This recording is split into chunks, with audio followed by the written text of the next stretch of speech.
विचार घेऊन आम्ही महाराष्ट्रामध्ये सर्वसामान्य शेतकऱ्यांना पुन्हा एकदा जागा करतोय। आता उठवू सारे रान, आता पेटवू सारे रान, शेतकऱ्यांच्या राज्यासाठी लावूपणाला प्राण म्हणत पुन्हा एकदा या महाराष्ट्रामध्ये नव्हे तर या देशामध्ये जो कृषीप्रधान देश आहे त्या देशातला शेतकरी आज कुठं आहे?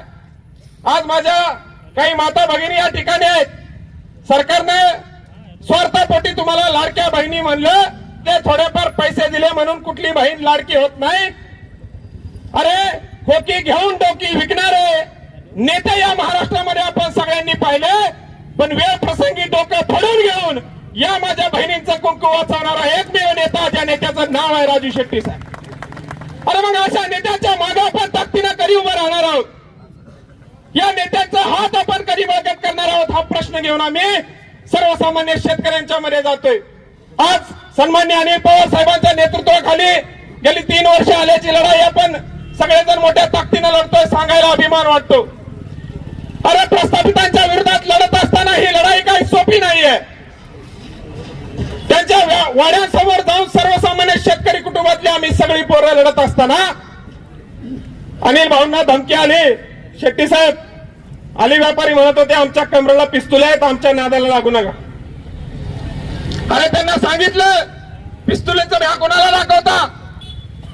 अरे एक आमचा नेता जर रस्त्यावर उतरला तर लाखो शेतकरी त्या ठिकाणी त्या नेत्याच्या मागे उभे राहतात। एवढी ताकद या नेत्याची या महाराष्ट्रामध्ये आहे। खऱ्या अर्थानं या महाराष्ट्रामध्ये या शेतकऱ्याला ज्या पद्धतीने नाडलं जात होतं, ज्या पद्धतीने शेतकऱ्याची पिळवणूक फसवणूक केली जात होती, परंतु सुदैवाने या पश्चिम महाराष्ट्रामध्ये असं एक नेतृत्व उभं राहिलं की ज्या नेतृत्वाच्या माध्यमातून या शेतकऱ्याला खऱ्या अर्थानं साक्षर केलं गेलं की बाबा तुझ्या बापाचं जे आर्थिक गणित बिघडतंय ते गणित कुठंतरी सुधारण्यासाठी या शेतकऱ्यांच्या तरुण पोरांना एकत्र करून या कोल्हापूर जिल्ह्यामध्ये, या सांगली जिल्ह्यामध्ये, या सातारा जिल्ह्यामध्ये नव्हे तर या महाराष्ट्रामध्ये, या देशामध्ये असं एक आगळं वेगळं नेतृत्व निर्माण झालं, ज्या नेतृत्वाचं नाव आहे सन्मान्य राजू शेट्टी साहेब।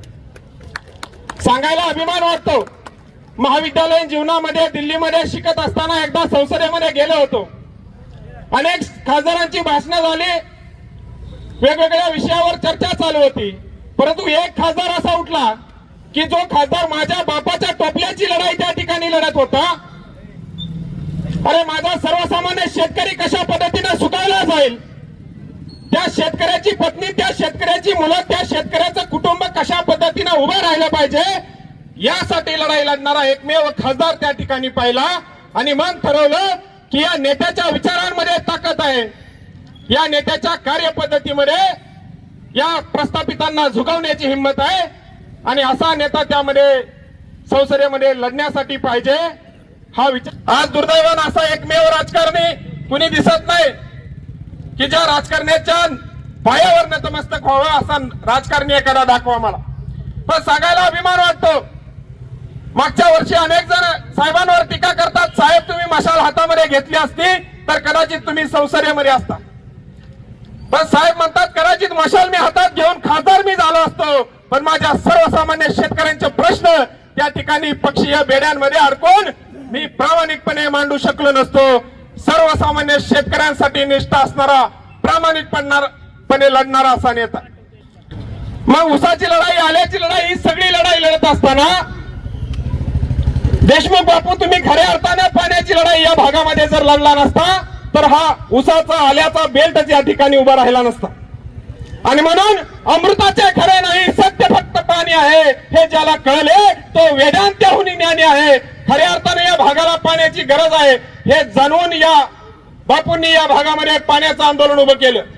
अरे जो भाग दुष्काळी भाग आहे या शेतकऱ्याच्या मनगटामध्ये ताकद आहे, परंतु जर आसमानी सुलतानी संकटांनी हा जर शेतकरी वेढला गेला असला तर तो करणार काय आहे?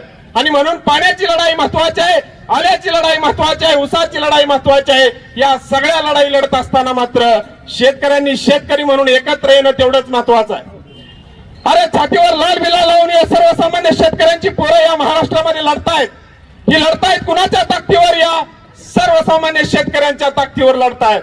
अरे बांधावरची लढाई लढत असताना या बांधावर राहणारी प्रत्येक बहीण माझी घरातली जे का कुटुंबातली व्यक्ती असल्यासारखं या सर्वसामान्य शेतकऱ्यांची लढाई लढणारा हे सगळ्या चळवळीचं नेतृत्व मोठं झालं पाहिजे. आणि मग खटाव तालुक्यामध्ये सरसेनापती प्रतापराव गुजरांच्या नावाचा एक पुरस्कार राजू शेट्टी साहेबांना त्या ठिकाणी देण्यात आला.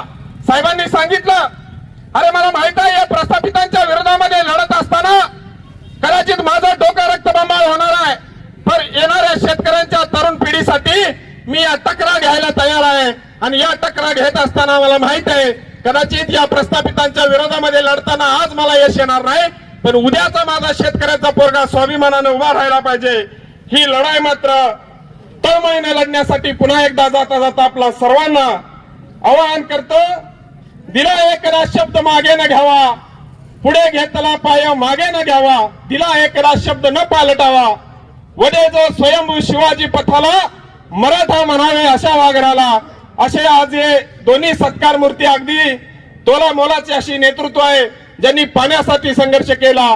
जे पाणी बांधावर आल्यावर त्या बांधावर पिकणाऱ्या प्रत्येक मालाला भाव मिळाला पाहिजे यासाठी लढणारा दुसरं नेतृत्व सन्मान्य राजू शेट्टी साहेब आणि सन्मान्य देशमुख बापू या दोघांनाही मी खऱ्या अर्थानं आपल्या सगळ्यांच्या वतीनं वंदन करतो.